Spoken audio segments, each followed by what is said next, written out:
আজ শুরু হয়েছে বাংলায় লোকসভা ভোট। আর এই ভোটের শুরু না হতেই সকাল থেকে উঠে আসছে নানা রকম অভিযোগ। এই অভিযোগের তীর উঠে আসছে শাসক দল তৃণমূলের বিরুদ্ধে।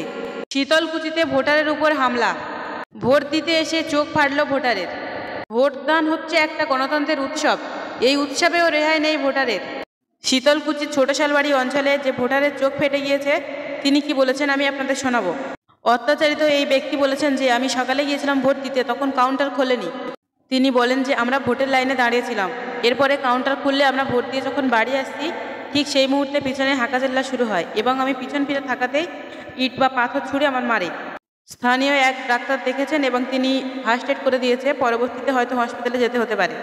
তিনি বলেন যে আমরা তো চেয়েছি শান্তিপূর্ণভাবে ভোট হোক, কিন্তু শান্তি আর হলো কোথায়, এই তো অবস্থা।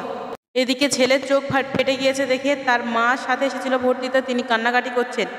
কিছু মানুষ বলছে যে তৃণমূলের লোকেরা ধুমকি চুমকি দিচ্ছে, তারা ভাবছে, তারা সন্দেহ করছে আমরা হয়তো অন্য কোথাও ভোট দেবো, যে কারণে আমাদেরকে ভোট দিতে দিচ্ছে না, বাধা দিচ্ছে।